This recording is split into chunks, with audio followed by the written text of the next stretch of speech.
Good evening, everybody. Welcome to Modern Day Debate. It's 2024, January 4th. We've made it to 2024, and we're excited for another year of juicy debates.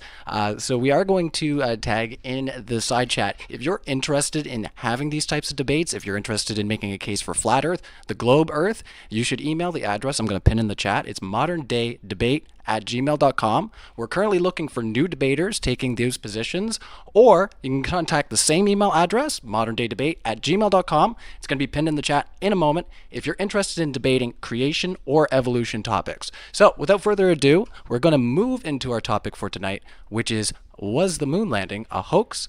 Get us started out here. We have Austin, NEETpride. Thank you for being here, and the floor is all yours. Hey, I don't think a lot of moon landing skeptics think that the entire thing is fake and NASA just it's just a money sink. No, I think they actually do develop technology and stuff. I do think astronauts left Earth. They went in low Earth orbit. No, let me share my screen real quick.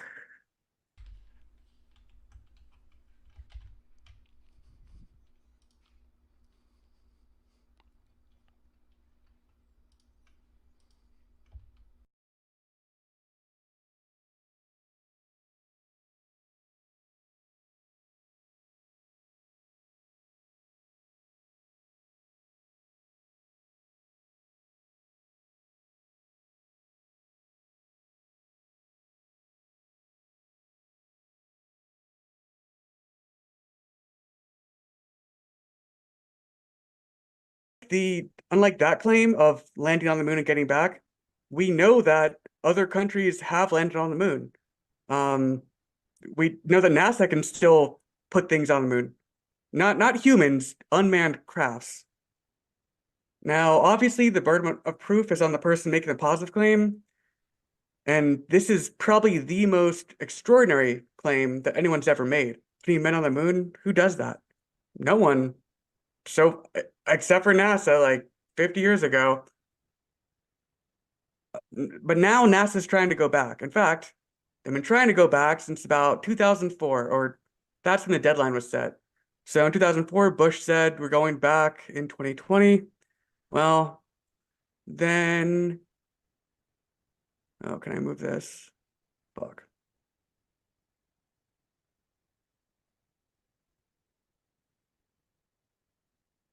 Yeah, so then Obama scrapped it. Okay, fine. I guess it was too expensive. Or wait, was it too expensive? Because if you adjust for inflation, it really hasn't changed that much. And this is in 2020 dollars. Uh, I mean, we can dig into the data source if you really want. It seems legit to me. But yeah, it's almost the same as it was in 1963. And on top of that, they already had all the technology. Like there was no research necessary at this point. It's it's only development. I mean, if the goal is just to get back to the moon. So yeah, Trump must have realized that, and then he's like, we have to go back. He's gonna make America great again, right? But then oh yeah, and then this is NASA on the NASA website. This isn't even like an old link. Like this is from I got this today, and they still say we are going to land astronauts in the lunar South Pole by 2024. That's what NASA's saying now. And on top of that, it's going to be a woman and a black person, a black male to be specific. Great. I'm all for doing that. Okay, well, wait, what's this? An international astronaut on the moon by end of 2020. Well, that's not next year. Why are they saying that? Okay, it's an international astronaut.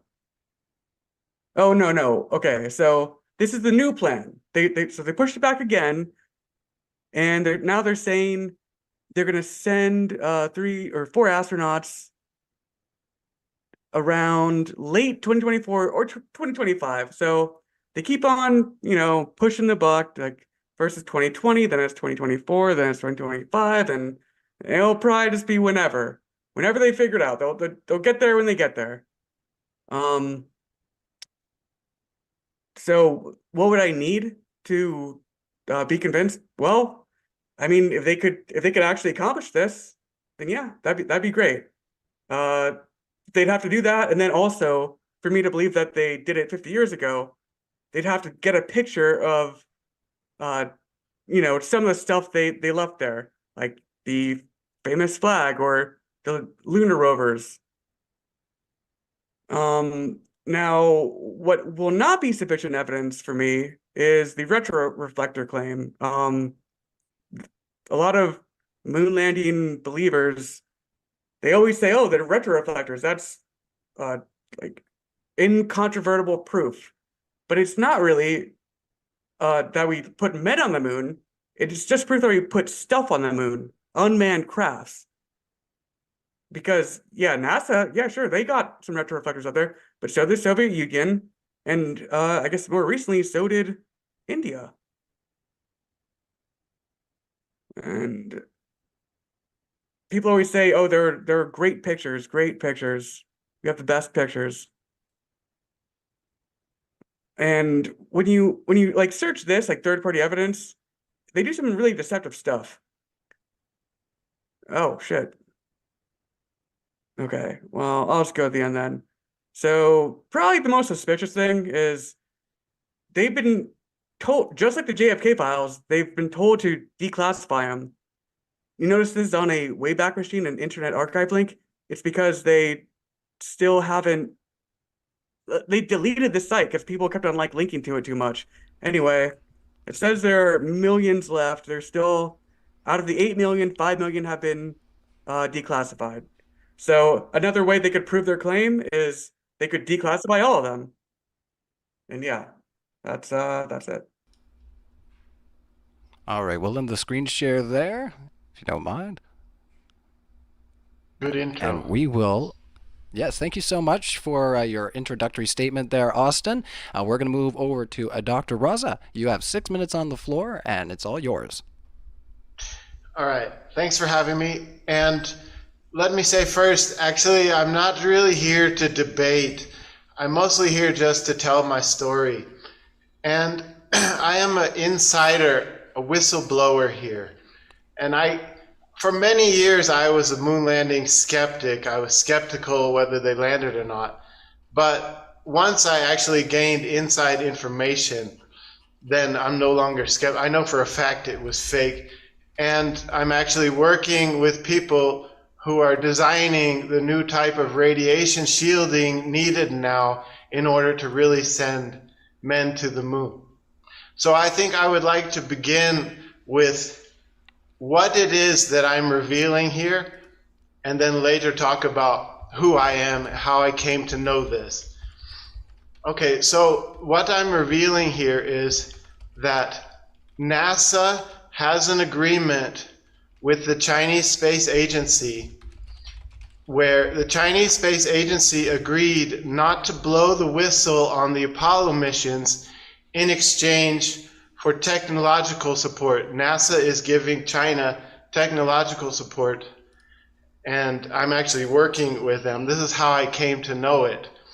Now, the second part of the thing that I'm revealing here is that NASA actually has plans to admit they faked this thing. Now, the plan is, the original plan was, we will admit Apollo never happened after Artemis 3 successfully lands men on the moon this time. Then we'll admit that was the first time. Now, that date is being pushed back to 2006.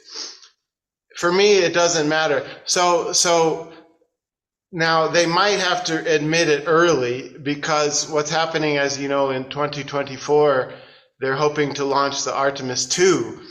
And I can guarantee you those astronauts, if they do actually send those astronauts around the moon in 2024, they will be coming back with cancer. Okay, so NASA might actually have to admit early, okay, our Artemis 2 didn't go so well, the astronauts came back with cancer, and we lied about the Apollo missions, because there is no way to protect human beings from the deadly radiation of space. that's my job. I actually work in the designing of space radiation materials. Okay, so that is basically what I'm revealing. Who am I? I'm just, I'm an American. I went to university. I was an astrophysics major in Portland State University. And I was actually offered a job at NASA way back in 1999, but I turned them down and I left the country. And recently I'm working as a quantum physicist now in China. And I have been studying the Artemis mission and the materials they're building the Artemis ships out of. What are their plans for protecting the astronauts for radiation for real? And I've been translating those articles into Chinese. So I know a lot about space radiation materials and what are our plans to actually send astronauts to the moon for real this time.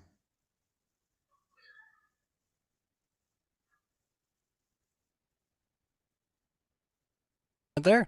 All right. Well, thank you so much there, Dr. Raza, for your introductory statement. We're going to move it over to the other side, and maybe we should have established this. Who would like to go first?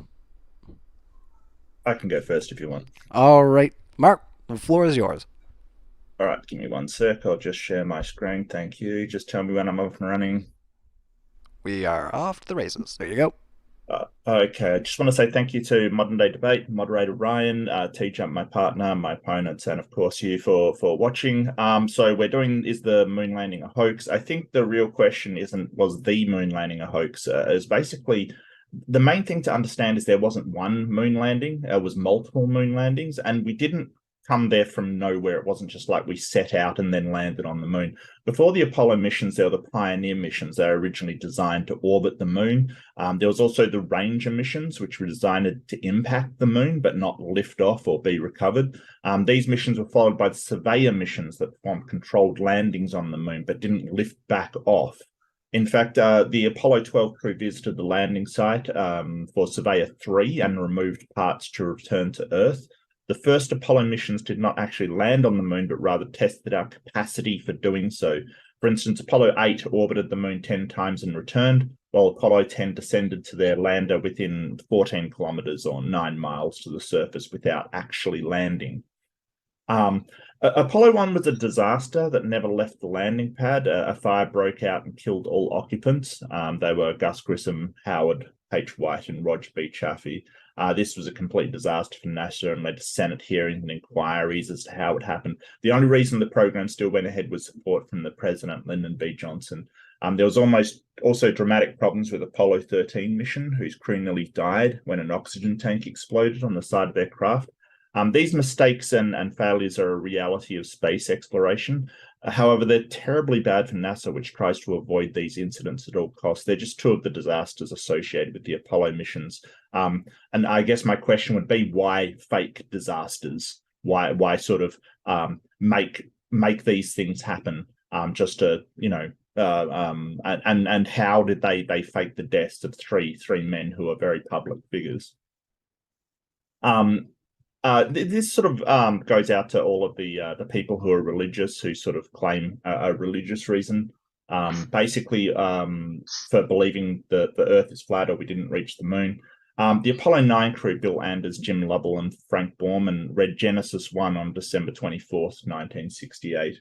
No matter how deeply your religious conviction, it cannot stand up against the facts and the reality of the situation when you actually travel there. I'll just skip that. Retroflectors. This was mentioned, but as of this year, there's actually 5 retroflectors on the moon. The laser ranging experiments have been done, if you know the precise coordinates shooting lasers onto. The box reflectors are ingenious. They'll always reflect the light back to the origin, no matter what angle it comes in. Interestingly, the laser reflection is becoming less strong as dust is beginning to cover the reflector. They still work well, but independent organizations have noticed the change. Many countries have sent automated rovers to the moon. Russia first off in the 70s. There's been modern rovers, U2, Pragnam from India, They're way more practical than manned missions, but we certainly can reach the moon. That's not under debate, apparently. More countries than you think have impacted or reached the moon successfully. None of them have reported any kind of radiation or anything that would stop them from reaching the moon. There's nothing that would show that we cannot have the capacity to reach here. The future of moon landing, Mexico will be doing microbots. Multiple private corporations are reaching the moon.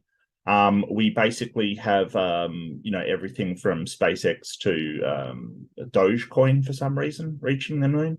And manned missions are planning to go back to the moon, but apparently that's not under debate. So yeah, thank you. I'll call it there. All right, excellent. Well, we'll stop the screen share there, and we will hand the floor over to TJump. Thank you so much for your introductory statement there, Mark, and the floor is all yours, TJump. Yeah, so the retro reflectors I'm happy with. They prove that we were there by man. You can tell, you can look at the objects and what they're made of. They have no digitally moving parts. There's no way to set them up from a radio signal, which is what you would need from a rover-based platform. You need to be able to place it and then manipulate it to make it arrange in the correct orientation. There is none of that. It's mechanical. It means they had to move by hand. So that proves it was done by man. All of the predictions made by NASA were confirmed. We have all the pieces there. The Russians can take pictures of them. Everyone can verify these. These do reflect light in the same direction that it was shot at it, which is not a naturally occurring phenomenon. It was proved it was man-made. There is no controversy here, and everything the guy said about China is wrong. NASA supplies information to most countries who are in the space program. They don't have a secret cabal trying to hide the organization. There is no plan to reveal it. That doesn't exist. I know many NASA people who work at NASA. My cousin actually works with Lockheed, who works with NASA. Absolutely nothing he said was real. It's completely fake. I think he may be delusional. Other than that, that's all we really need. Yeah, there are boxes up there which are mechanically moving. They are not digitally moving, and it definitely must have been done by a human hand to have gotten it to be there, because none of the parts can move automatically. All right, short and sweet. We're going to kick it into an open discussion. Just a little quick housekeeping, everybody. I did put the Modern Day Debate Gmail in the chat, so if you want to participate in these debates, you can contact us there. Excuse me. We're going to put it into our open discussion, so we hope everybody feels welcome at Modern Day Debate. We'll put it over to you, Dr. Rasa, to kick us off. Oh, thank you. I wanted to reply to one of the things he just mentioned. Do you mind if I do a share screen? Just real quick. You can go ahead. He mentioned that nobody had, no country has done any radiation measurements which say that it's not safe up there. Okay, here we go. This is the Chinese radiation measurement dose on the lunar surface. Okay, now, and I'm part of the team who helped design this radiation sensing equipment. So I just want to say that his statement that nobody has proven that the radiation doses are. Now, coming back to his second, the other guy, he said that the other countries. Okay, he questioned my. Sentence. He questioned my. You didn't complete your sentence there. The radiation doses are what? Like, I never said there wasn't any radiation, and I'm saying that no country has ever come out saying that it's not possible. Right. That's my point. Radiation. Right. So that's my point here. China has a deal with NASA not to blow the whistle on the Apollo missions. So if China were just to come out and say, oh, the radiation is too dangerous for human beings, that would be blowing the whistle on the Apollo missions. So we have agreed to not do that. Hold up. So you brought up a thing. You said the Chinese measure the radiation. What is it? Give us the number. I just showed you the article. Now, I'm not. Give us the number. I don't want to see an article. I don't care about an article. I want a published paper. Okay. Anyway, it doesn't. It doesn't. Now, I want to answer it your does matter question. because if your article gives a number that isn't a lethal radiation, then your own article debunks everything you just said. So Correct. The article, how arguments the article's work, there. you have to provide an article and say, this article says the radiation level is this much. And then we can say, is this much lethal or not lethal? Just saying, here's an article, a random article with pictures of space stuff. Oh my God, it agrees with me. I can show you an article of just random pictures and say I'm right. That tells us nothing. That's we right. actually show what in the article contradicts what we are saying. Okay, like I said, I'm not here to debate that thing. I just want You're in a to debate. address one point. I'm sorry, Dr. Rasa, you arrived to a debate saying, well, I'm not here to debate. It's like going to a soccer game and saying, well, I'm not here to play soccer. You're literally, that's what you came here to do. I came here to tell my story. If you just want to throw it out, that's no problem to me. Anecdote. See, the problem there is you're basically saying, hey, well, I've got an anecdote. I've got this thing that I'm saying. Okay, great. But that's not evidence. That's not any kind of I'm thing not you can trying to back. provide any evidence. All right. So with all that being said, let's kick it over to Austin. I haven't heard from you in a little bit. Yeah, you had some things in the intro to respond to. Because your partner apparently isn't here to debate. Hello? So let's try to bring it into what we were discussing in our intros there. So Yeah, so Mark, you asked why were they fake disasters? No, the disasters weren't fake. They were still trying to get people into orbit, and they were still trying to develop space flight technology. And yeah, there's going to be some mistakes. They just never actually landed humans on the moon and got them back. And then as for TJump's retro reflectors thing, then what's your explanation for the Soviet and Indian retro reflectors? They just are built better because they did not need human hands. Newer, yeah. Like if there's one that we literally brought there, we don't need to have them automated, and if there's one we didn't. Yeah, the Indian one's newer, but I think the Russian one isn't. The Russian one is like a year later. Yeah, but it's how that retro reflector was built. Like, so it actually had a foot on it, which was manually operated. Like the retro reflector, you can see there's no actual electronic parts to move that adjustment leg. I can't remember what it was called. It was called a adjustment lever or something like that. And basically you had to manually work it to get it to point in the right direction. So just to clarify, the argument wasn't the blueprints of it, or like, do you have? Yes, we have those. You can actually see it. We can. There's actually pictures of it. But the argument wasn't they couldn't do it. They could. They had the capability of doing this. They just didn't because they were brought with the astronauts. They didn't need to. Waste of money, waste of extra tools. So they just made them physically manual. So yes, they could have made it automatic. They didn't, though. We have pictures. We do have the blueprints. They do exist. Mm-hmm. So I'm curious, and what's your explanation for why they keep so much stuff classified? I just don't get the point of that. The government does lots of stupid stuff that's irrelevant. Why does the fact that they do stupid stuff somehow invalidate the literal physical things that are physically there that we can physically interact because they would with? answer a lot of questions. Like, I'd have a lot fewer questions if, everything was declassified instead of just some of it. That's called an argument from ignorance, saying, well, we don't know, therefore it's a conspiracy. It's not just we don't know, it's they are withholding information deliberately. Yes, that's what we don't know. Some of the information is dangerous. Like I would not like NASA to release all sort of rocketry information that they've got, because that, yes, they use it for sort of space travel, but it also can be very dangerous in the wrong hands. But they're letting Elon Musk make rockets? I don't think that's true. So there's a list. If you just Google list of random things the government has classified, they have the dumbest things classified you can possibly think of. The classification system isn't some kind of super system to protect us from information. It's a lot of just dumb stuff. They classify that is originally why the classified system was developed, to protect us from information, right? No.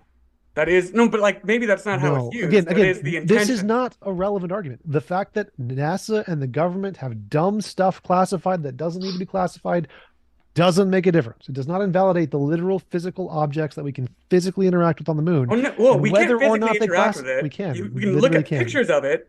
No, we can physically interact with it. You can send a laser, reflect it off it. That's a physical interaction, physics. Yeah, just like but stop talking. Stop interrupting me. What I literally just said It doesn't matter what NASA has classified or doesn't have classified. Whether or not they have lots of things classified isn't evidence of a conspiracy. It's No, just not by itself. Sure, not by itself. not by anything. It's just the government You have classifies to- stuff. End of story.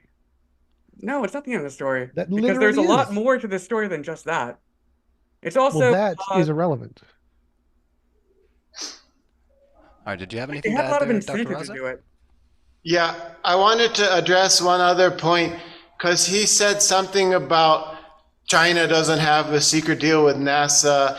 Okay, it's not only China. Every country has this same deal with NASA.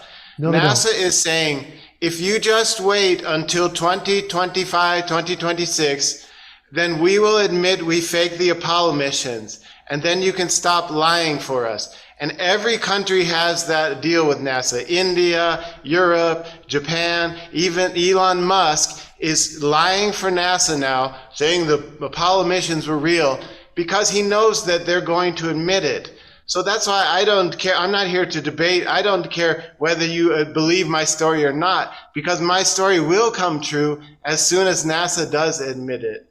So China has a deal with me. It pays me $1 billion zillion a year to hide the fact that China is lying about literally everything. Like China has made a deal with me that I will just hide all of the falsehoods that Chinese government has made up and the Winnie the Pooh Xi Jinping has just made up. And so that thing that they told you, well, they actually told me they were lying about that. So debunked. Yeah. Anyway, I don't care whether you believe me or not, because you'll see I'm right in the end. Okay, we'll see you're right. That's fine. Like that's sort of just anecdotal evidence that sort of you're going against the weight of everything else. So you're just saying, hey, I've got some sort of insider information. I'm special. You've got absolutely no evidence to back up what you're saying is true. Like TJump said, you could say that the Chinese government is paying me a squillion dollars to hide the fact that you're a spy. Like it doesn't mean anything when you come with this kind of statement. And you'd say, hey, we'll wait for them to reveal the truth. That's fine. Great. We'll wait for them to reveal the truth. But it certainly doesn't lend any credibility to you right now. Right. I'm not, like I said, I'm not trying to debate. I don't need credibility. I don't need evidence. I don't need you to believe me. I don't need you to believe me. That's the weird thing. So somebody that doesn't want to debate doesn't sign up for a debate. So you're basically saying, hey, I don't want to debate, but I'm going to come into a debate and debate it anyway. And so I'm wondering, why are you here then? Okay, so now I have created a YouTube channel, and there's a video called The 12 Smoking Guns. And these are irrefutable evidences which can be found from the NASA web pages, which proves that it was a hoax. Now, if you want to debate those 12 points, whether it proves that's a hoax or not, you're welcome to try to debunk my evidences that these are a hoax. Well, that's the kind of thing we'd expect you to come to the debate with. If you've got indisputable evidences that it was a hoax, you're saying, hey, but I'm not going to debate them. I'm just going to that point. Let me finish. Uh-huh. You're not saying, oh, well, I'm not going to bring my indisputable evidences to the debate. I'm going to leave them on a website somewhere where we can't talk about them or know what they are. Right. This is so strange. This is one of the weirdest debates I've ever been in, where somebody's saying, hey, I've got indisputable evidence and I want to, go into a debate, but I don't want to debate them and I don't want to bring up the indisputable. I'm going to mention my website. It's so strange. Right. Like I said, Can you tell us one? I can. I would be happy to. I have a Word document with the links to all the NASA. If you want to look at the evidence, I just want you to use your words and tell me. Okay, so let's start with that then. Let me ask you one question now. Since you obviously know a lot about the Apollo missions, if you don't mind, questions, just tell us what the first indisputable evidence is. Okay, I'm about to do that. So, okay, as you know, how did they use the bathrooms on the Apollo missions? They pulled their pants down and they peed. In the command module, right? Sure. Right, because the LEM did not have a bathroom. Okay. Okay. Now, the astronauts had to relieve themselves when they were on the surface of the moon. So what did they do? How was the spacesuit designed? To be able to pee into it. Right. So they had a urine tank, and they also had a kind of a diapers they wore in case the number 2 came, right? Sure. Now, some of the astronauts also took a medicine to help suppress the urge to defecate. Okay, you've heard about that story? Nope, didn't really care. Okay, so now why this? Why did the astronauts have to try to stop the urge to defecate on the lunar surface? Was because they could not take off their gloves. Am I correct? I have no idea what you're talking about right now. Okay, so in the command module, there was 3 people, Can we skip, right? what is the indisputable proof that it was fake? Which part of this story, rambling story, is Okay. the indisputable proof that it's fake? I'll try to make this quick. In the command module, there was 3 guys. The guy who remained in the command module helped the last 2 guys put their gloves on. They got in the lunar module. They went down to the surface. They came back to the command module, and then they could take off their gloves and use the toilet again. Am I right? They could use the toilet with their gloves on. They can poop in the suits. Okay, but in the suits, but not out. That's not comfortable. So my point is this. My Who point cares if is it was this. comfortable? So, Okay. so that they basically in the suit they're basically wearing a nappy, essentially. Right. So my point is this. So they went through all these efforts because the third person who remained in the command module had to have his gloves off in order to help the other 2 guys into their gloves. Now, the question is this. After they all came back to the command module, they opened the door and went outside to retrieve the film canister to bring it back in the command module. Who helped the third guy into his gloves? The other Didn't 2. happen. The other So, 2. so you can still use, while you have the gloves on, you can help another guy put his gloves on. No, you can't, because Yes, you can. that's how they had to do it in the lunar module. They couldn't take their gloves off. It was No, only 2 men. You can still do it when someone else has their gloves on. It's just that it takes more time and is less efficient. So Right. Okay, I believe you. Good job. okay. Now, next, let's go another. Well, so I just debunked your irrefutable proof. I think we're done. In your mind, you can debunk whatever you want, but What? you just want the word. So you think it's impossible to help put a glove on and turn it? While There's you have no, another glove on? there's no way there's the guys with 2 gloves on could not help the third person into his gloves. Yes, they Now, can. Why let's do go you to think the it's possible? second. Before you whip into your Why- next why- point there, Doctor, I do want to pass it back over to Austin. I feel like we've expounded on this one. Let's kick it over to Austin, and then we'll kick it back to you. Okay? So, Austin, do you have any thoughts over there? I haven't heard from you in a little bit. Yeah. So, are you the type of non-skeptics who think that it'd be impossible to keep a secret? Is I that don't know one what of that your means. claims? I don't know why you say non-skeptics for a 'cause start, we're the because ones I who are am. skeptical of Excuse them. me, Austin. I was clarifying. I am skeptical of things, including I sort mean, of it's not this conspiracy theories and stuff like that. There's an overwhelming amount of evidence for this. So a skeptic is somebody who believes something on very little or no evidence, and there's an overwhelming amount of evidence. So I kind of resent that you sort of use non-skeptic because I'm not a radical skeptic. All right. Well, let's give Austin a few seconds here just to lay out his ideas, and like I said, I'll definitely give you guys a chance to respond, but let's give Austin a chance here. So what I was going to say is, like, this guy. Can I show my screen again? Yeah, that's all right. We're not overdoing it tonight. Cool.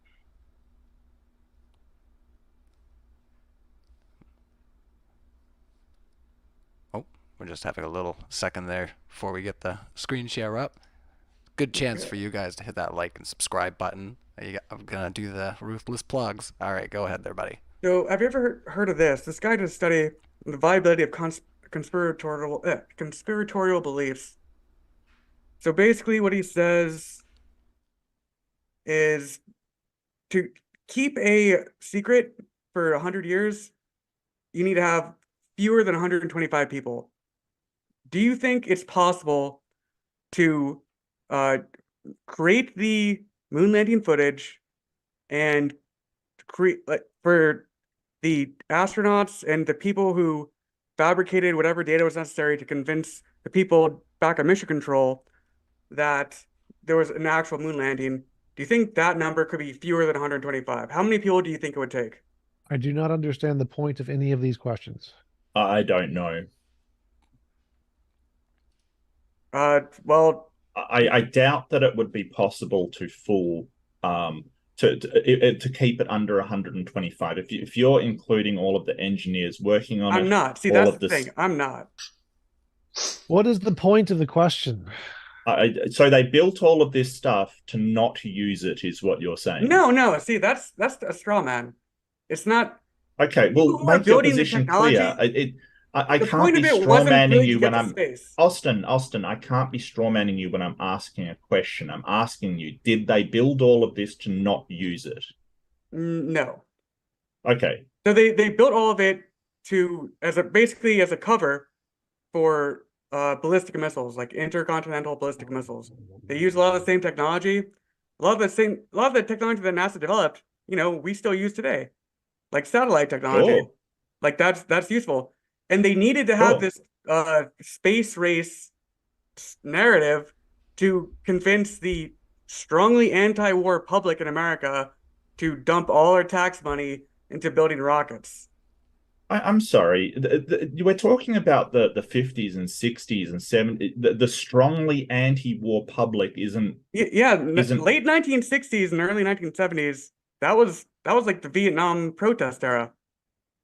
Yeah, not when they were designing it though. I don't understand the point of your Oh, sure. your whole thing here. It's kind of just, well, they have a number of spin-offs from NASA. You're saying that they used it all for war and that none of it was actually for NASA. It's very hard to get an engineer to design something if you're lying to them about what they're designing.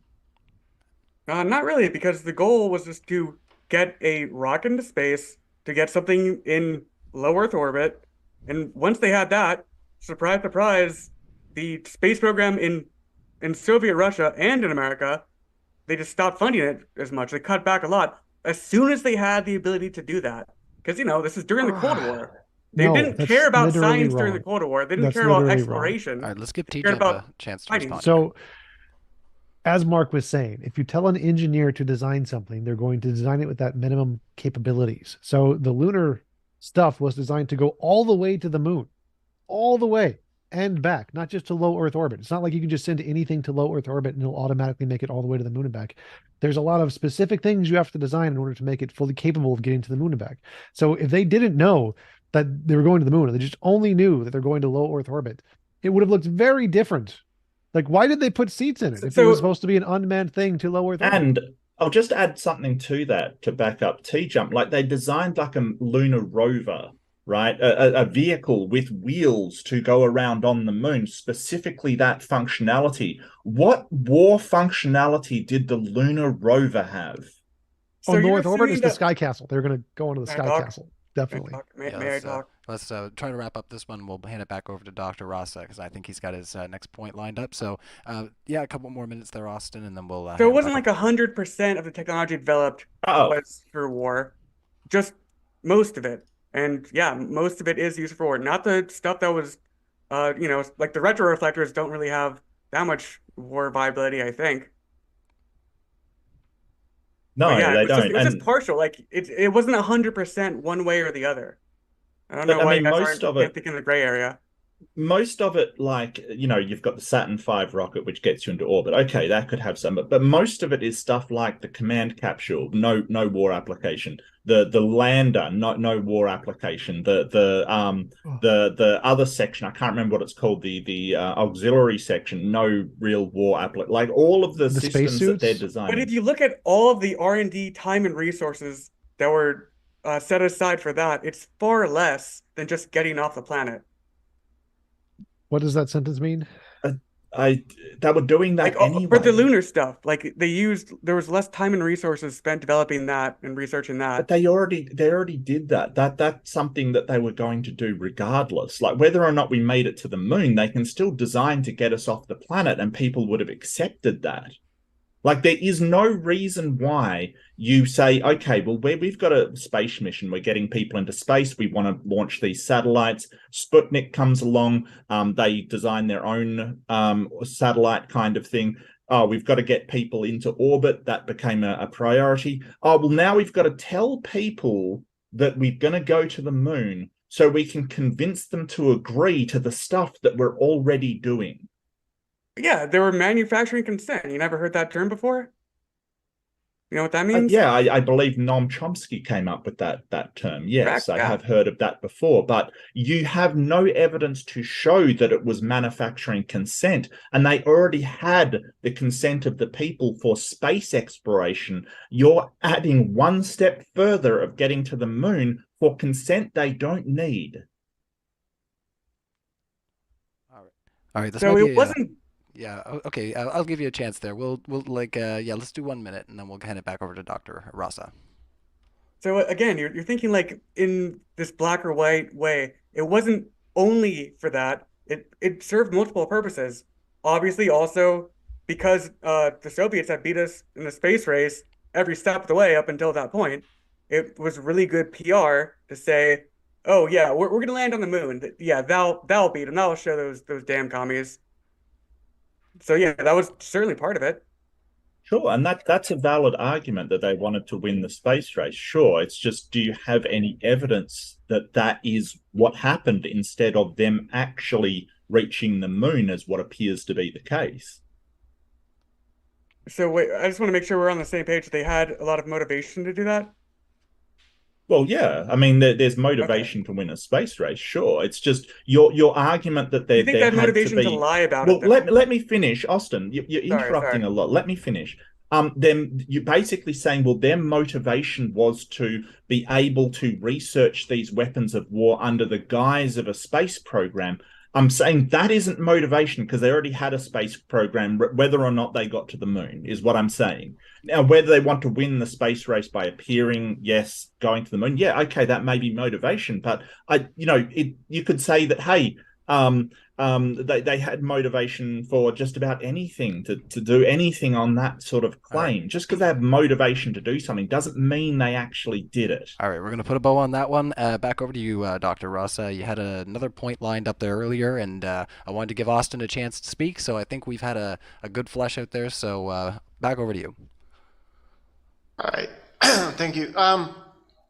And again, I really appreciate this because I like listening to their answers. You know, it really helps me to learn a lot about the people who still believe. Now, the second question I have is, there is a story from Apollo 12, okay, where, I'm sorry, my mistake, Apollo 13, okay, Apollo 13. The big accident, the near-death experience, and all the drama. Okay, now my question is this. On the way back to Earth, they had to shut down the power systems in order to save energy because the fuel cell broke down. So now, question is this. After they shut down and saved energy, it said, the astronauts claim we started getting really cold in the ship. Okay, what ship is that? No, I'm wrong. If you are in a spaceship, your ship is getting hot. It's not getting cold. Okay, what's the reply? Space They're is in the cold. command module. Space is cold. They're in the command module, by the way. Right, so how is the command module getting cold when it should be getting hot? Because it's connected to space and heat. Space? There's no radiation in space? Only under direct sunlight. And they're not in direct sunlight? No, they aren't. They're coming back from the moon. They're in direct sunlight. Direct sunlight? Yes. How could they not be in direct sunlight? Hiding in the Earth's shadow? No. The ship would be getting hot. They lied. They made it's a script error. They wrote the wrong script. The astronauts should said we've been getting hot, not getting cold. No, that's stupid because then their spacesuits would like melt. If that was true, Right. If they were really coming back from the moon. Just 1 second, Doc. We have We'll let TJump speak. satellites and then we'll other have acts and other things in space. If it was the case that just being exposed to direct sunlight meant it was necessarily going to get hotter, then Of course they're getting hotter. no, that's stupid. That's why the ISS has Stop a cooling talking. system. Stop talking. So Woo! the Yes, sir. sun can increase temperature over a long get period of juicy. time. Oh yeah, like on the from way to the zero. moon, right? Stop All right, talking. just 1 second. From there, Doc. zero. We'll just, From zero. We're going to try So to if let you him leave an wrap up his object point in there. space for a long time and it's exposed to the sun, the temperature could rise. If you have a heated box that is heated to be comfortable for humans and you let it sit in space, it'll cool off. Even though the sun can generate heat, it won't generate as much heat as the heater in the thing. So it'll get colder. Even if the sun increases the temperature will still be going down because the heater's off. Not magic. Wait, you turn off the heater, the temperature go. No, there wasn't even the ISS has a cooling system, right? What? The ISS has a cooling system. Probably. Yeah. What does that have to do with anything I said? Because the ISS has a cooling system because any object exposed to the sunlight in space is going to heat up. From zero, yes. So if there's an object that has no heat and it's left in the sunlight, it'll heat up. Yes. Right. That's my point. And if you have a heater and it gets hotter and you turn the heater off, it gets colder. Why So, would like- you have a heater if your problem is heating in the first place? You have an air conditioning, you're cooling the ship.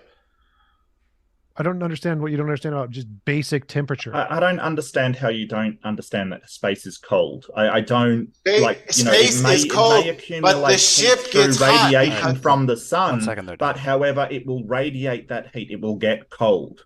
And if you're No. not in direct sunlight, which you've already admitted they're not in direct, that the humans themselves are not in direct sunlight, it will get In cold. space, right? You're hiding in a So- ship, and you're. All right. I want I to see just if Googled Austin it, has the anything to ISS add. has a heater. The ISS has heaters and cooling Hi, systems. ISS has a cooling system, And heaters. And And heaters. heaters. and it has a cooling system and also on the Apollo And mission, they had heaters. They heat things up there too. Makes it No, warmer. no, they have a cooling system. It's a kind of an air conditioner to remove the heat. Those aren't mutually exclusive, bonehead. You can have a cooling system and a heater. Oh, Yeah, so the entire systems are sort of environmental controls. Okay, it's not like, well, because they're in sunlight and spaces will heat it. It is just a heater or just a cooling system. It's a whole range of things. Okay, it can be whatever I want it to be. Okay, thanks for the answer. it can be basic technology that everyone has in every house. Oh my God, magic. No. Everybody has an air conditioner. China space condition. China. Doesn't your air conditioner heat? I don't understand. Anyway, I think I'm debating the wrong people. You guys don't know enough about the Apollo missions or space in general to know how to answer these questions. We just answered them fully, and I think you're just No, you don't have the brain the ship capacity would be to understand hot, them. and they lied. No, I just lied. They explained to you messed why up that's their wrong. I just explained to you why that's wrong. Let me do it again. So there's an object in space. If it's in direct sunlight, it'll raise to a certain temperature. They were above that temperature. Oh, they were, Higher. and then So if it's above the temperature that it would raise to in the sun, and you turn the heaters off, it'll go down to the temperature that the sun. turn raises. off the heater, the temperature goes down. Yes. You that's turn off correct. the sun. The sun is the heater. Oh my God! How are you this dumb? So the sun. How will are raise you this? things What? to- Turn off the heater. Stop talking. There's an air Stop talking. conditioner. Stop talking. All right. Just 1 second. The fellas. sun will raise things to 15 degrees Celsius. The heater raises things to 85 degrees Celsius. So if you turn off the heater, it'll go down to 15 degrees Celsius because that's how hot. Where you on get the in Apollo sun. missions did they have a heater? Yeah. Apollo mission. So it was 3 degrees that it went to. Okay. Now 3 degrees is not the temperature of space. You do understand that, right? Yeah, you do understand that. So if it gets raised to 3 degrees and they turn off the heater, which keeps it at 21 degrees Celsius, it will lower to 3 degrees. which is the heat that is provided by the sun that radiates from the outside of the craft into space, and it heats the capsule or the command module that they're in. Now, if you turn off the heater and it goes to 3 degrees, that is cold for a human, but it's hot compared to space. Yeah, I'm sorry, but the Apollo missions didn't have heaters. They had to rotate the ship to keep it cool. The problem was the ship was getting too hot, not too cold. No, you're an idiot. The devices were the heaters. The devices, when they're on, generate heat, you moron. The computers create a little heat, but they had to rotate the ship in order to dissipate the sunlight. No. Oh. All right. Yes, because you're an idiot. The combined Okay. heat All of right, both all right. things generates Next too much question. heat. You're Austin, go debunked. ahead. These guys You're can't debunked. debate. You're debunked. Let's Yeah, let's I'm put sure it I back on am. you there, Austin, and we'll try to bring Well, it back into I'm another gonna topic. kind of put it back over to Mark and TJump. Why haven't we been back? What's your theory for this? No Because it's a reason. waste of money. There's no reason. But Yeah. wait, if it's a So waste of money, why are they doing it let right me now? let me give an answer before you start I was just jumping playing in. TJump. So, Sorry, man. okay, well, TJump, do you have anything more to add What to the question about no? why it's a waste of money? Yeah. Not really. I mean, the only reason to do it is Okay. for clout, political clout, essentially. And so there's not really any reason to go back to the moon. Most astronauts, I mean, like, it's just a big rock. We've been there. We've gotten the stuff. There's nothing more we can really learn by going back at the moon. There's not really a purpose to it. So it's just a giant waste of money. Not going NASA. Yeah, so I'll finish my answer then. Basically, it's way more sensible if you just want information off the moon to send rovers, and we have done. And Australia's sending a rover, which for some reason they've called a rover because apparently Australians can't take anything seriously. But basically, we had no reason apart from getting samples and things like that. Men don't need to do that. We can do that with automated things. But now, as you showed in your pictures from when you brought your sort of screen shares up, they're looking at doing these automated capsules, which are rovers with legs and wheels that have some sort of, pressurized system inside them. So we're looking at making a moon base, and you showed the base on one of your screen shares that you did. So now we're looking at, hey, do we have the capability of making a base on the moon for, sort of transit to other planets, i.e. Mars, for instance? And so we're looking at going back, because before we did not have the capability of doing that, right? It just was too expensive. We couldn't do it. Now we're looking at whether, and trying to get implemented an actual base there. So that's why we're going back now, and why we didn't before. Because if we weren't doing anything new, what's the point? Rovers can do exactly the same thing, and we don't have to bring them back. We don't have to account for all of their, human needs. And now that we're doing a base, though, rovers can't do that. That's impossible. Yeah, I agree with that. So why weren't they? There was still the same incentive still existed, like in the 80s and the 90s, to build a moon base. Why? Sure. Why have we only started like the 2000s? Well, for a start, a moon base to where? It's only since the 2000s that Mars we've existed. actually put rovers on Mars. Like, all of this is being done in sort of these small incremental steps. It's like when in my presentation, when I said, hey, we didn't just shoot astronauts off to the moon. First, we did orbit. Then we did whether we can get to the moon by sending impactors, unmanned craft, just to impact the moon to make sure we could hit the thing. Then we did, these manned missions after the impactors to just orbit, see if we can orbit. Then we sent one out to see if we could use a lander. All of this is incremental. So when you're going along trying to make these steps, you don't just go, okay, well, we've reached the moon, we're just going to now establish a base or do then it shifted to Mars. Can we send unmanned craft to Mars? Next thing we're looking at is, how do we get people to Mars? And the moon may be a good way to have the momentum and the capability to launch something with manned humans off to Mars. But we can't just skip that step. We've got to do it one by one by one. I'm confused about the point of the question. Like, why did the U.S. fund a road bill in 2023 and not 2012? What does this have to do with it being a conspiracy? The fact that there are lots of factors in investing into certain political decisions at different time periods isn't an argument for a conspiracy. This is like the dumbest It line kind of of is. questioning imaginable. So the equivalent, like to your road bill Yes. scenario, it'd be like saying why, like if we have the capability to build roads, why haven't we built any roads in 50 years? Yes, that's exactly what happens. Like all over the country. Like the government is No, stupid and inefficient and makes bad do decisions. build roads like constantly. Like it never. No, there are maybe lots not of where places. you live, but Oh my like God. it's constantly happening all the time. So there are lots of places all around the country that have decaying infrastructure. One of the biggest topics in the That country sucks. is our decaying Not everywhere infrastructure. though. But Why didn't we everywhere we haven't stop been talking? back to the Stop moon. talking. Stop talking.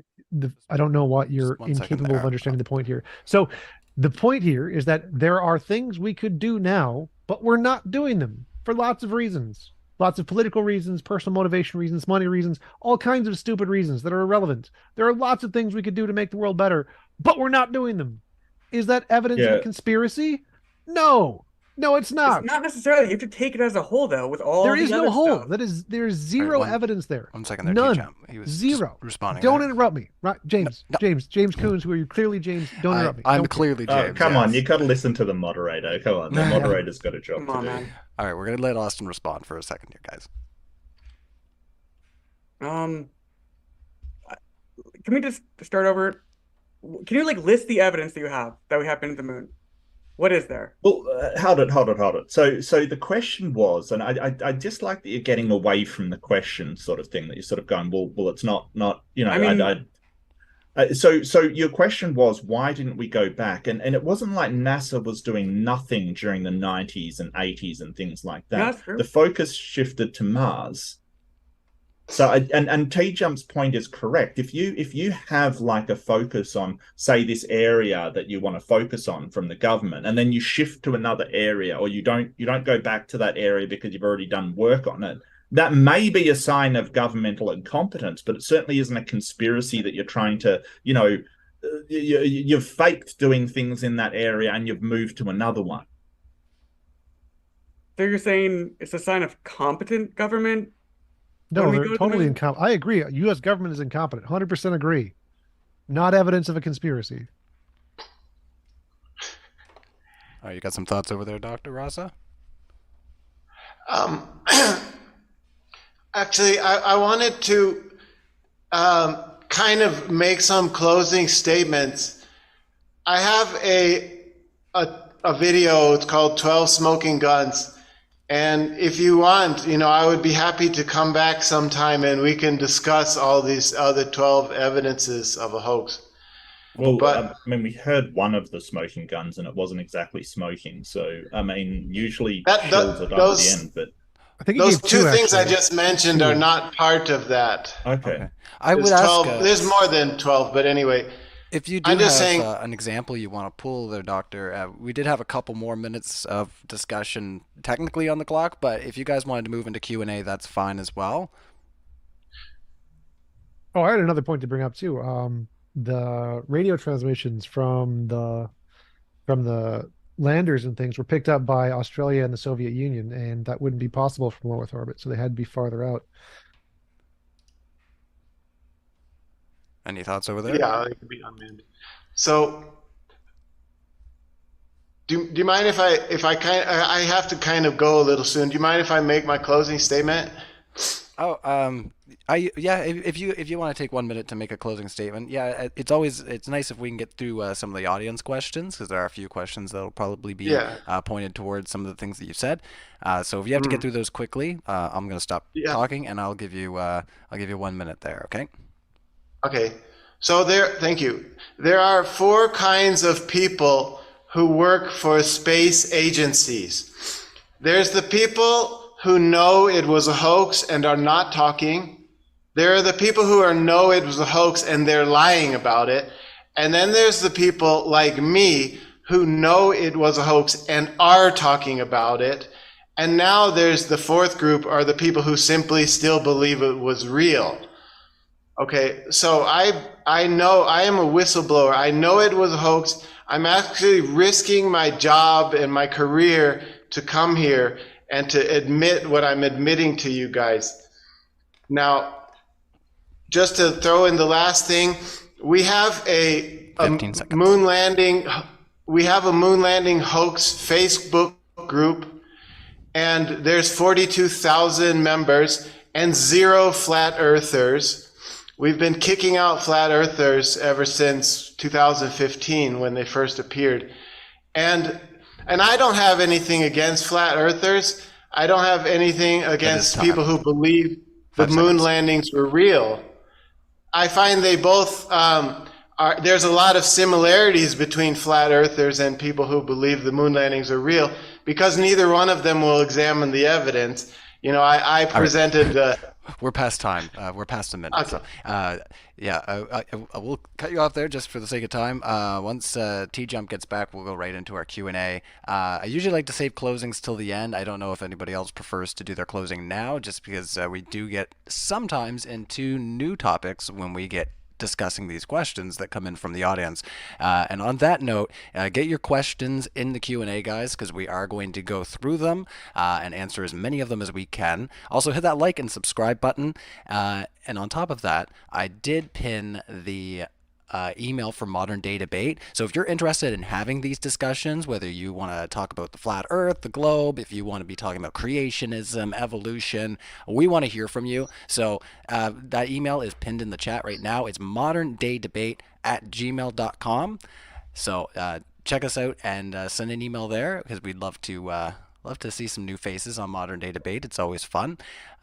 Also, I will say, since TJump's not back yet, if you're like, oh, I'm scared, I can't go on camera, I'm squeamish, that's just, I'm not ready. We actually have a Discord, and it's pretty rad. You can pop in there if you've got something gets your goat. There's all kinds of debate channels that are related to the subjects that we debate on Modern Day Debate, and you can exercise your chops there, get some confidence in maybe a lower stress environment, and then maybe we might see you on the show. That'd be a lot of fun. So once again, moderndaydebate@gmail.com is tagged there. Let's see if we got any questions for Austin and Dr. Rasa while we wait for TJump to come back from wherever TJump has gone. All right, well, let's see. Ozian Doc says the radiation dosage is about 200 times the rate on the moon as it is on the surface of the Earth, or 5 to 10 times that of a transatlantic flight. Dr. Roz, what is Newton's law of gravitational formula? Okay, so let me come to the question about this radiation dosage. Okay, now it all depends on what kind of sensors you're using. Now, the thing is, there's different kinds of radiation, and some of them have higher speeds and higher force because they're larger particles. Okay, so the sensors that we've been sending up are not the ideal kind of sensors to really know what's going on. So the thing is, when you're out in space, it's a random thing. Any kind of particles can come from any direction. The sensors really can only give you a clue as to what's up there. So that's why NASA is so heavily invested in cancer treatment therapies, because they know that when the astronauts come back, they will be having cancer. The radiation shielding using now is pretty good, but it's not quite good enough. So that's why when those Artemis 2 astronauts come back with cancer, then the cancer research treatments centers that NASA has been invested in will help them. Okay, so the cancer research centers are there for the people that have cancer in the US, not for any astronauts specifically. The Apollo missions, the astronauts did get a dose of radiation. It was lower than the standard recommended dose for people that work with radiation. So yes, they did get a dose of radiation. It was not a fatal dose. It was not a dangerous dose. If they continued to do so for an extended period of time, it would certainly be a problem, like anybody that works with radiation, like a X-ray machine operator or anything like that. But for the travel, they chose a path that was in a very, very narrow band of the Van Allen, and they had radiation shielding to mitigate the dose, and they were traveling really fast. Like they went through it very, very fast. So yeah, I've heard all these stories too. It's what you call the fox which guards the hen house. Of course, NASA is going to tell you, oh, they got little radiation. Yeah, that's what the fox says. There's no hens missing from the hen house. Or it's true and you're just crazy. a conspiracy. Oh yeah, it could be that. Could be. Maybe Okay. you might want to consider it. All right, before we just go right down that path, let's see. LJ, hey, you're back again. You're on for the right topic. Our live chat, what would you call him? Token flat Earth commenter on every debate. So we're happy you're here. It's 2024. Why don't we have a camera on the moon? We have had cameras on the moon. They literally took pictures. You mean why don't we put like a 24/7 camera on the moon? I mean, we could. Oh, and just for the record, just in that last question, you didn't actually answer what Newton's gravitational formula was. Anyway, I mean, let's, like I said, I don't care whether people question my credentials. I could just be making this up. I don't care whether you believe me or not. You'll see I'm right, Do you know any Okay. equations? You said you were a quantum physicist. Do you know any equations? Laplace's equation. Like I said, I'm not here to make you happy and to make you try to believe me. This is not, I don't care whether you believe me or not, You don't. I'm sorry, you're a physicist that doesn't know Newton's gravitational. I'm not saying that. I'm a physicist who doesn't care whether you believe me or Okay. not. Okay, just interesting. All right. Sorry, could you repeat that question, Ryan? I do apologize. So this is from LJ. He usually comes in with classics, letting us know what his dog knows. Yeah. What does your dog know, LJ? Let us know. It's 2024. Why don't we have a camera on the moon? Yeah, the Indian and Chinese famously took pictures. As TJump said, like a webcam. Is that what you're expecting? I like the Chinese rover famously, it took a picture of the lander, and the lander took a picture of the rover, kind of thing. So I don't know what more you kind of want. There's not a lot to take pictures of up there, by the way. It's not like you're going to see, massive sites and things. They're taking pictures though. All right. Let's carry on there. Free Palestine, $5. Thank you. Says it's 2024. We should have hotels on the moon, honeymoons on the moon, and peaceful moonless nights.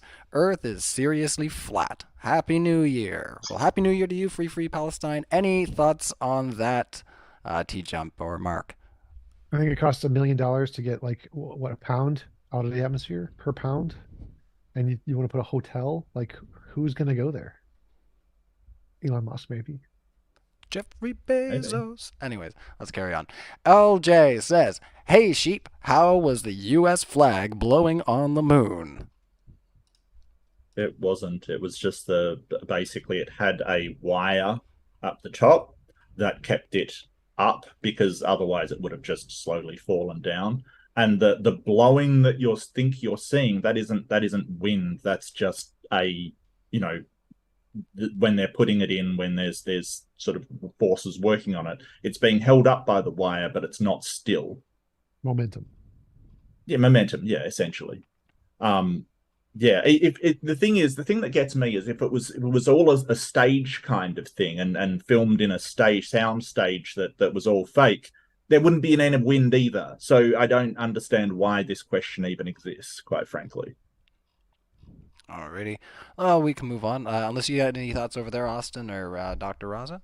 Yeah, I can comment on this, because one of the things I try to do is to help educate people who provide false evidences that it was a hoax.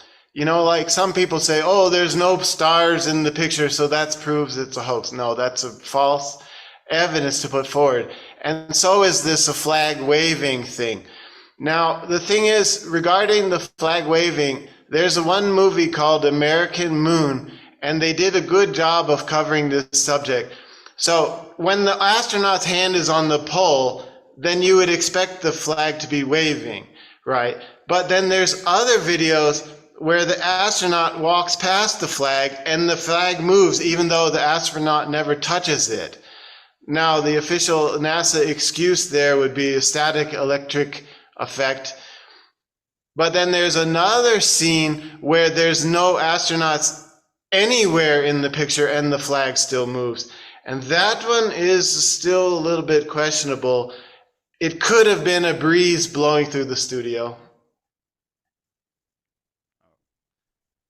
All right, let's carry on there, guys. Let's see. Let's scroll on up. Robin Webster for membership chat says Mark Reid is the GOAT. So you got a fan out there, Mark? Thank you, Robin. Ozian Talk says we read that one. Rudolph says, for the doctor, what is the conjugate of A plus bi? Bi. Okay. Anyway, I'm not interested in people who question my story. Like I said, I'm not. For me, it doesn't matter whether you believe me or not. I'm not here to play that game. All I'm doing is I'm putting a seed in your mind, and then in the future, you'll see I'm right. Alrighty. Let's see what else we got here. Keep the super chats coming in, everybody. We appreciate the chats, and they keep the conversation moving along. If there's something that we didn't get a chance to talk about during the debate, get it in there because we've only got a few more left, and then we're going to wrap it up. So Robin Webster says, the audience did not show up to hear your story. They feel like you have lost just on that premise alone. Well... if you want to take a moment to respond to that, and then we'll carry on, because Robin's kind of calling you out. So do you have anything to say?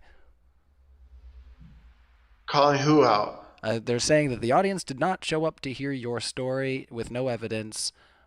They feel like it was disrespectful, and they're saying you lose. Did you have anything to say to Robin, or do you want to just carry on? I don't understand. Let's just carry on, guys. It's a little too. Well, I'll back up Dr. Rasa in a certain way, and I want to be charitable here. That I don't think debates. I don't like the application of win-lose to debates. I think it's important to have that sort of discussion and opposition of ideas, but it is bewildering the way that you've sort of come to a debate and said, "Well, I'm not here to debate." It's really unusual, but it's sort of saying, hey, I don't have anything to present in a way that my idea is superior or is better than yours, but I'm going to come to argue it to a place to argue it anyway. It just seems like you've got nothing to present. Right. Well, let me respond, please. I have a Facebook group with 42,000 members. And I kick out any sign of a flat earther. But I allow people who believe the moon landings were real because I can learn from them. I'm learning from you guys. I like to hear your answers to these questions. And I have many, many, many more. I have this 12 smoking gun list, and I'm not, I just like to hear your answers. It's just a learning experience for me. All right. Sounds like a win for everybody then. Let's carry on. Jimbo Khan says, astronauts on wires, paperclip, von Braun, Parsons, why do they fake ISS shoots? Is space a vacuum or not? Thoughts, TJump? They don't. It's not fakes. You're crazy. Or you, Mark? Yeah, they're not on wires. That's absolutely ludicrous, and sort of we've had this conversation about artifacting on things, so it's just this whole idea, this conspiracy theory stuff. People love to get into it. They love to see any kind of, well, I've got secret knowledge that you don't have. Makes me feel good about myself. I think you could probably find some papers on why conspiracy theories exist, and if we're wrong, we're wrong. I mean, if they provide solid evidence and sort of admit that they faked it, sure, I'll be the first to admit that I was wrong. But until then, we have to look at things logically and go with the best evidence that we have. It's not good to just believe a conspiracy because you want that conspiracy to be true. That's not good enough. All right. Let's try to carry on here. We got a couple more super chats coming in. Thank you so much, everybody, for your super chats. And you're more than welcome to keep asking questions. Robin Webster says that the temperature was 38 degrees Fahrenheit in the command module. Or 3 degrees Celsius. Yes, correct. Oh, us Canadians and Australians. Blasphemy. Any thoughts on that, or do you guys just want to carry on? It's more of like a statement. Yeah, all right. Nobody's kind of biting. Sorry, Robin. JimboCon. No, I'll say something. I did say she's absolutely right. Absolutely right. And you know, I'm not sure. And you know, they had to keep warm in blankets, and they're incredibly cold, kind of thing. So I just dislike this whole idea that these people going through such discomfort and such sort of, you know, it's not comfortable the way that they traveled. It's not like they went in a luxury liner or something. And the idea that, hey, they're all just lying, it's kind of just really insulting. All right. Well, let's carry on. Jimbo Khan asks, waste of dollars, mineral mining. China can, though, right? Oh, can I reply? Sure. I think that's kind of, yeah, go for it. Yeah, I mean, so we are designing ships now. In China, we have put the priority of mining minerals from the moon over sending a man to the moon. Sending a man to the moon is really not a practical thing because of the radiation problem. Maybe he can step out, grab a selfie and come back. That's not it's just a waste of money. But mining the moon is of value because the moon is covered with rare materials, and it's actually less environmentally damaging to actually get them from the moon than it is to try to dig them up from here on Earth. Any thoughts on the other side? Yeah, that's definitely one practical application. Also, if we're going to use the moon as a staging point, the moon's gravity is so much lower than Earth's, it would make a very good staging point. So if there is that reason that if we want to make a staging point, I don't think automation can do what is necessary to make it so. All right. Last one right now coming in before we go into our closing statements. So thank you, everybody, for your super chats. If you don't get the super chat in before we finish this one up, we're going to go to closing statements. LJ says, as another one comes in, LJ says, Doctor, provide your number one proof we are on a globe. Okay, that's no problem. First of all, if you look at a ship going out over the ocean, you can see it's slowly getting down. The water rises up as the ship goes down. I mean, you can see that anybody who has a proper camera. Now, what the flat earthers try to do is they zoom in, they zoom out, they say, oh, this is just a zoom effect. But if you just zoom in on the ship and you just watch it go down over the horizon, you know, it's not going away as it would do on a flat earth. Well, I'm glad we agree on that, Dr. Right, glad we agree on something. Yeah, before we get too sidetracked, right? So Savage Top attends says, which university did Dr. Raza get his doctorate / PhD? It's kind of personal. Yeah. You don't have to answer that. I don't mind answering.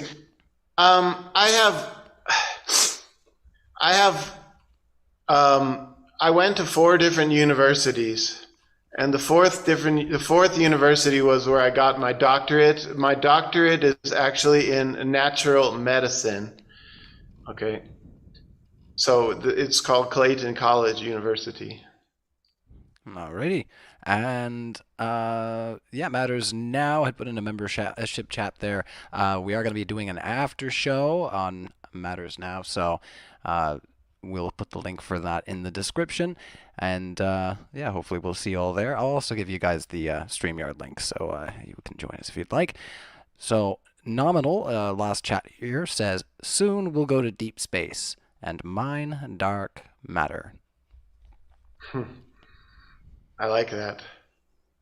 Ozian Talks coming in with 1 membership, and then we'll go into the into our closings. It says, Mark's style is lovely. It outshines his debate. So, membership chat, just a fan chat. That's always nice to see. Oh, thank you, Ozian. It outshines my head as well. That's yeah.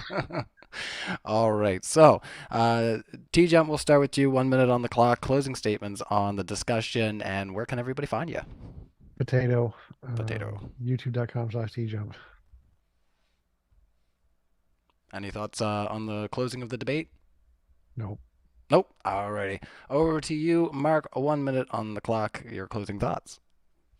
Yeah, so I talk a lot about conspiracy theory and what makes people believe them. And it's not like every conspiracy theory is false, sure, but we can't just assume that conspiracy theories are right on nothing but sort of anecdotal evidence and nothing on people's say-so, because there's all kinds of people saying this is a conspiracy and that's a conspiracy, and we don't know who to believe.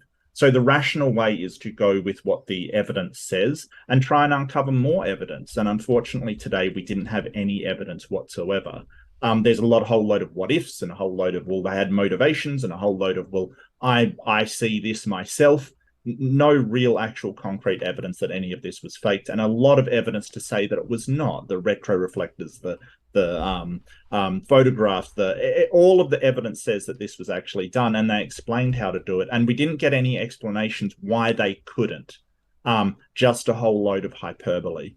I still believe that we went to the moon. I think it was a tremendous feat. I haven't been given today any reason why we could not make it to the moon, other than misunderstandings about how cold space is and misunderstandings about how radiation works.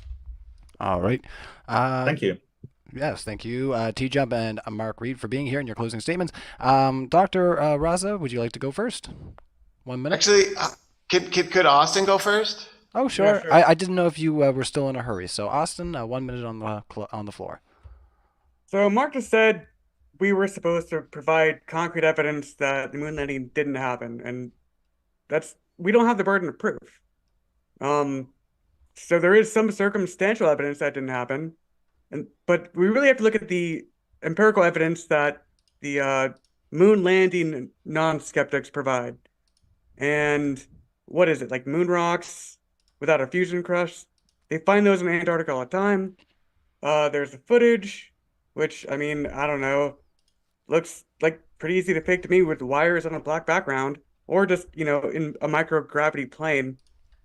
If better evidence is presented next year, then I'll be the first to admit I was mistaken. And when they don't, please just consider that maybe you're wrong about this one. Alrighty.